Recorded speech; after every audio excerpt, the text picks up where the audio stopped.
Hi everyone, good day. So now our report is all about Greek literature. So the name Greece comes from the Latin Graecia, which in turn comes from the Greek word Grekoi, the original name of people living in Dodona.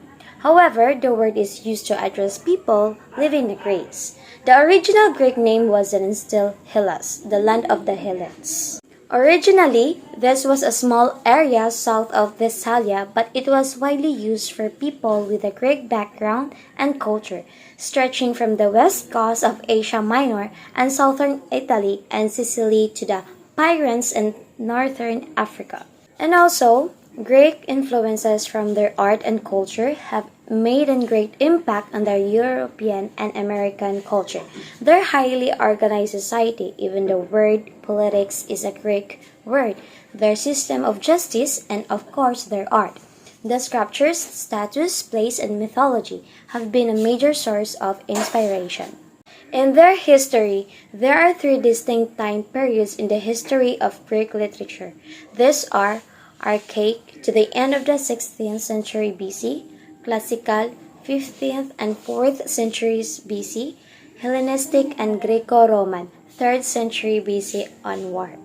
So these three distinct time periods, first is Archaic, strongly and influenced by Egypt, that's stiff in appearance.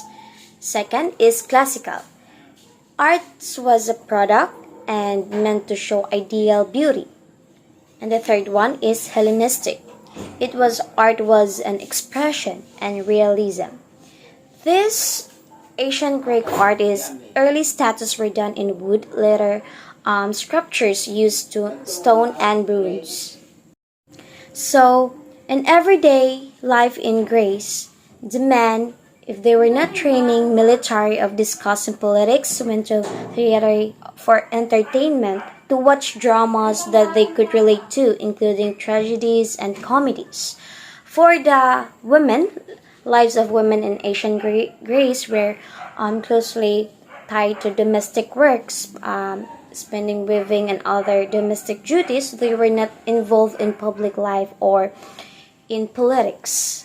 So, society in Greece. In ancient Rome, there were three divided groups. These are upper class, middle class, and lower class. In the upper class, must be free from economic tasks such as trading. He must get slaves on other to attend to his material concerns such as his property and fortune. For the middle class, they were mostly professional men, merchants, constructors, manufacturers, managers, craftsmen, and artists. And lastly, lower class. For the lower class is if a slave fights in a war, there is a chance that he will be released, or if a slave was bought in order to tutor a child through school upon the child's graduation, it's more likely that the slave will be set free. So now, let's move on to the tradition in Greece. These are weddings, baptism, superstition, and food. The wedding. The wedding consists of three parts. These are pre-wedding ceremonies, post-wedding ceremonies, and wedding. So the pre-wedding ceremonies, one of pre-wedding ceremonies was the feast.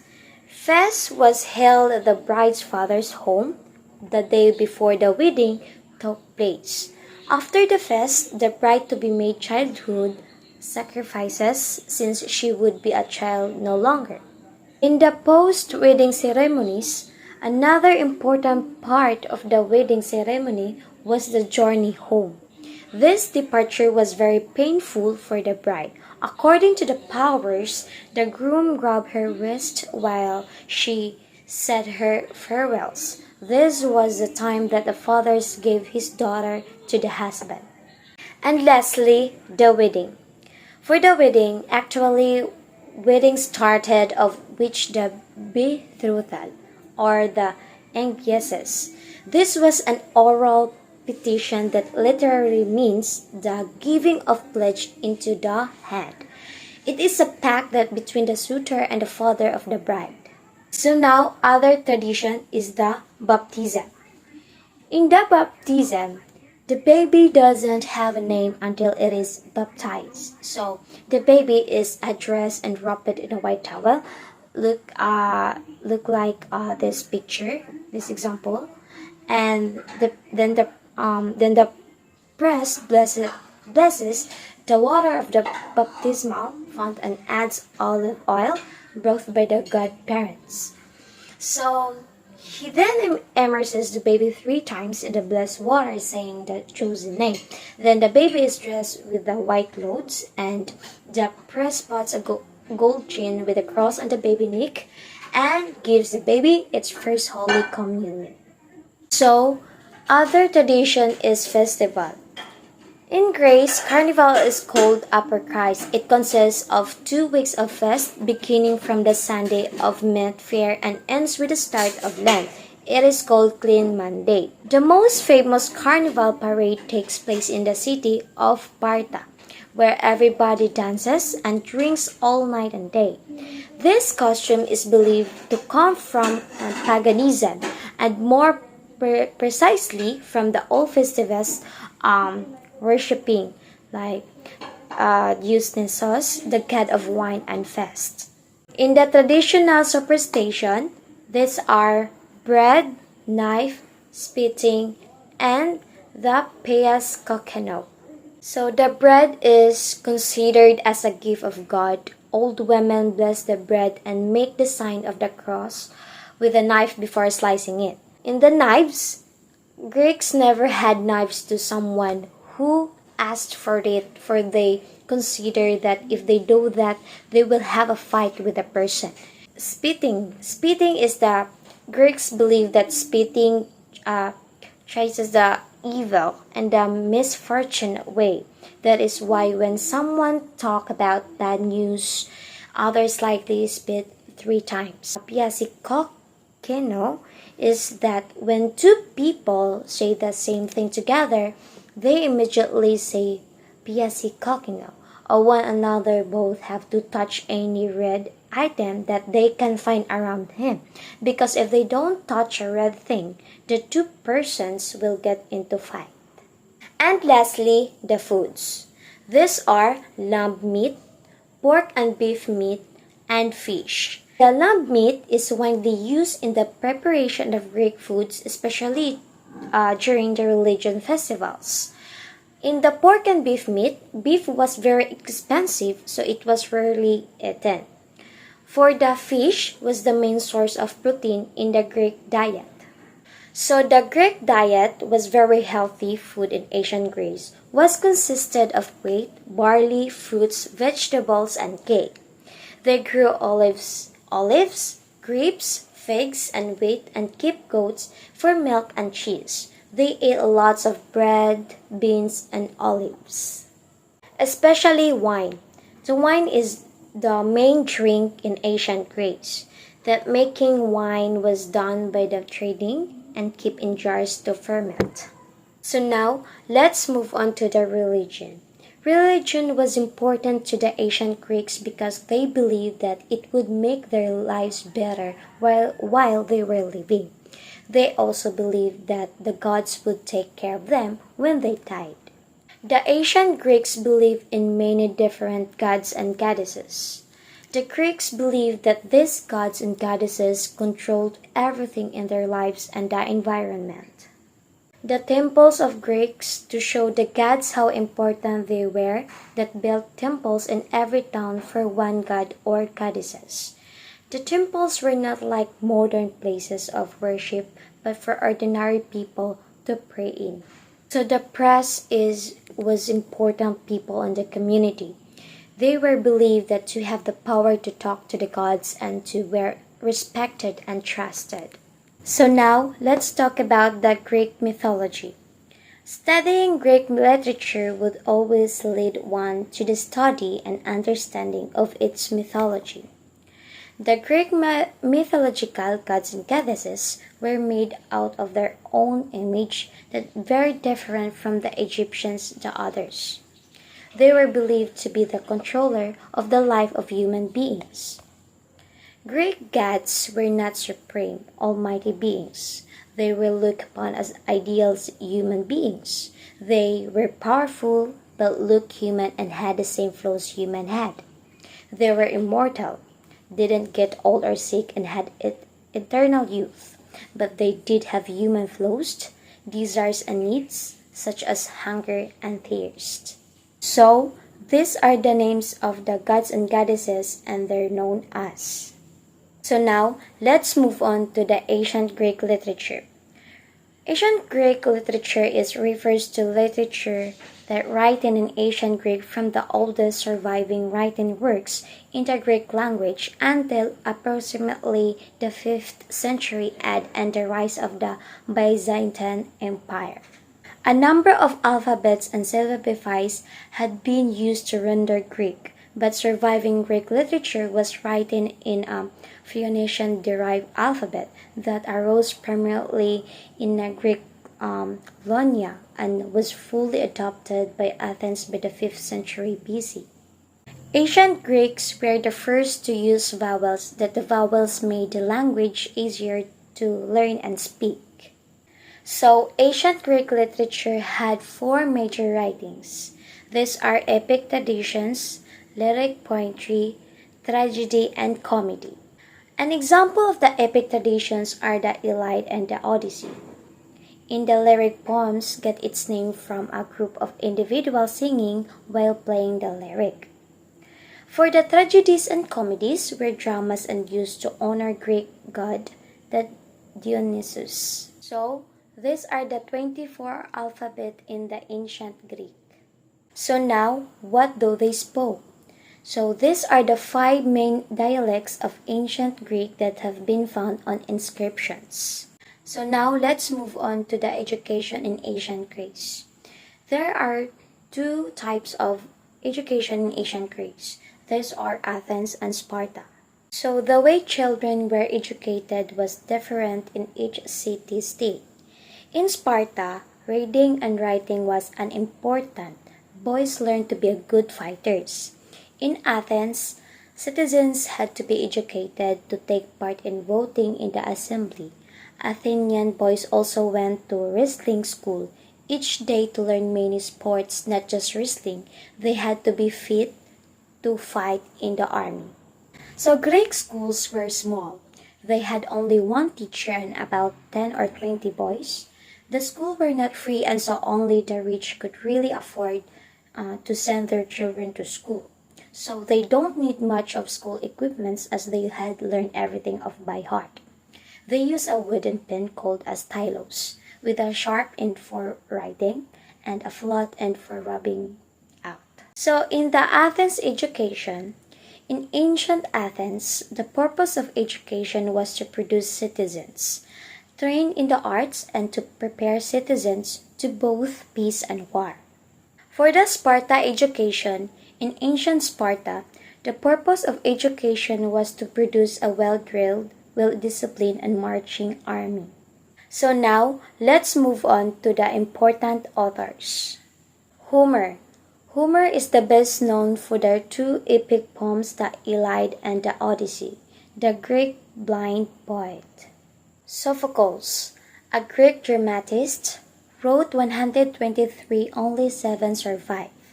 Died in 406 BC at Athens. Euclid. His main work is the Elements, which is still used as a textbook in mathematics. Plato. The most famous works, the Republic and Symposium. Aristophanes.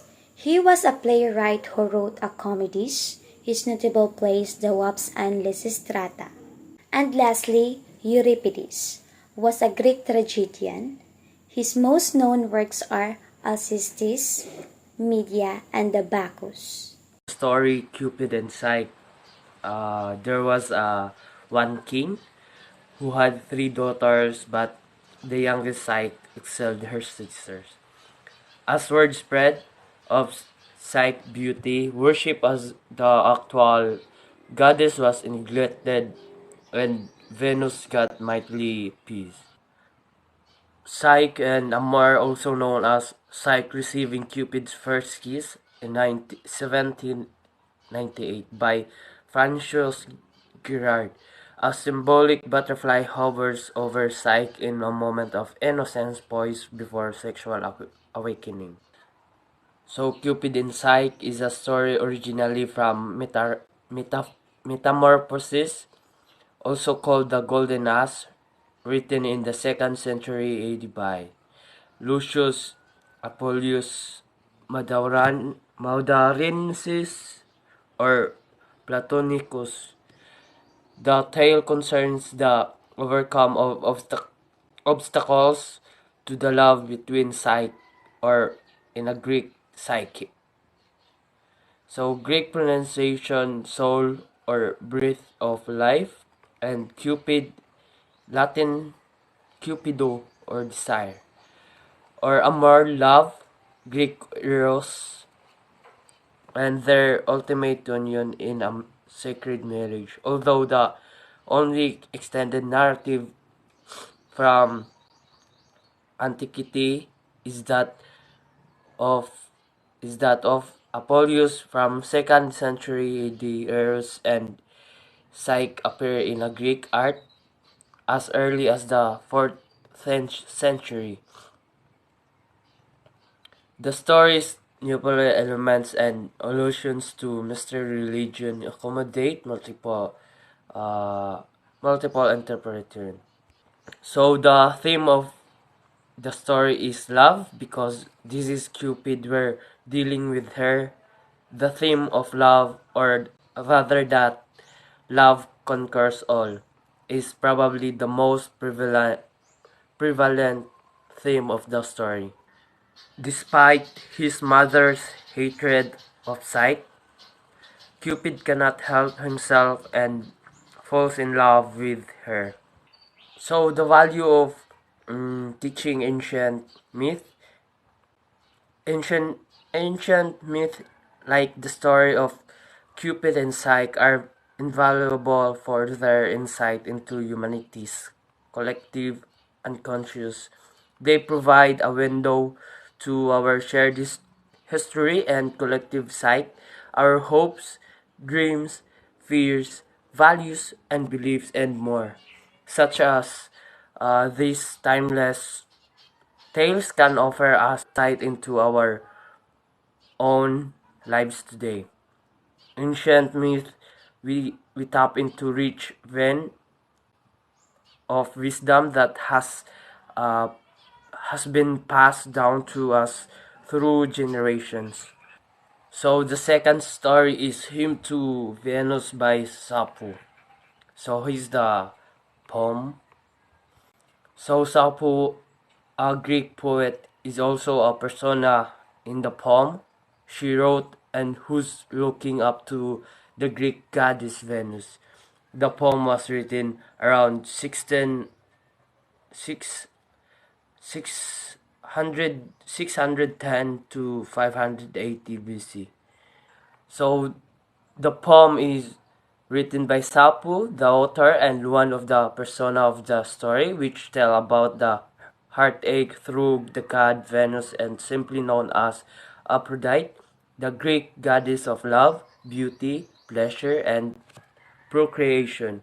Overall, as I understood this hymn, Sappho was requesting help from Venus because she was broke inside. Her heart was aching because the love of life didn't feel the way she feel. But throughout the story, it was not stated if it was he or is she, which Sappho admired and loved.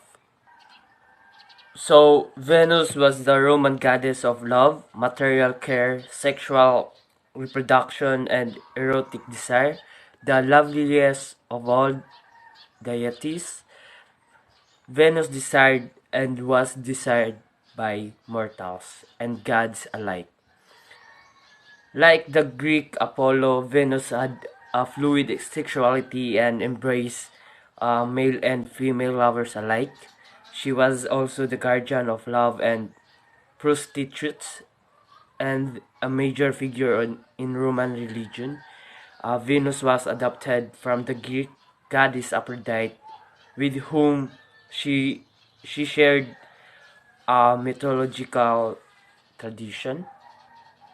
So the theme of hymn to Aphrodite, the theme is uh, our love, devotion, desire, religion, heartbreak, and mercy. Sappho sees Aphrodite as a mothering figure and often enlists the goddess help in her love life. So the summary of the about the short story. The ode to Aphrodite comprises seven epic stanzas. It begins with an invocation of the goddess Aphrodite, which is followed by a narrative section in which the speaker describes a previous occasion on which the goddess was helped her. The poem ends with an appeal to Aphrodite to once again come to the speaker's aid. So the third story is the Judgment of Paris. Is it it all started at the wedding and of Thetis and Peleus, which all the gods were invited to except the goddess of discord Ares. During the celebration, she brought golden apple dedicated to the most beautiful goddess. So so Hera, Athena, and Aphrodite, Zeus' wife and daughters, competed for the apple to decide which of them was the most beautiful and give her the apple. Zeus asked Paris the encompassing task. So Athena, goddess of war, represented by the helmet, spear, and the shield and the breastplate, with the Gorgon, Medusa promised him victory in all his battles. Hera, goddess of wisdom, represented with an high crown, offered him to take always wise decisions. Aphrodite, goddess of beauty and love, represented with a nude breast, promised him the most beautiful woman. Helen, Queen Aphrodite to give her the apple. So the fourth stories is the Odysseus. So the road of Odysseus. First is Troy. Second, the island of the Kikons. The third is the island of Lotus Eaters. The fourth, the island of the Cyclopes. Fifth, the island of the Ailus. The sixth is island of the Laestrygonians. The seventh is Circe's island. The eighth is the underworld. The ninth, the island of the Serems. The tenth, Skyla and Charybdis. The 11th island of the Sun God. So what is the adventure of Odysseus about? The Odyssey is Homer epic of Odysseus' 10 years struggle to return home after the Trojan War, while Odysseus battles mystical creatures and faces the wrath of the gods. His wife Penelope and his son Telemachus stave off suitors vying to Penelope's hand, and Ithaca's throne long enough for Odysseus to return. So, what is the most famous adventure of Odysseus? In the Cyclops Cave, Odysseus has his most famous adventures when he get captured in the cave of the Cyclops and has to save as many of his men as he can from the giant one-eyed monster. Odysseus famously tells the Cyclops to call him no man, then gets the monster drunk and has his men poke out his single eye. So his character give importance to the story. Known for his cunning intellect, Odysseus crafted the plan that destroyed the city of Troy and ended the Trojan War. The story of Odysseus begins in Homer's epic poem, the Iliad, but his second poem, the Odyssey, relates the tale of Odysseus wandering the seas of 10 years as he struggled to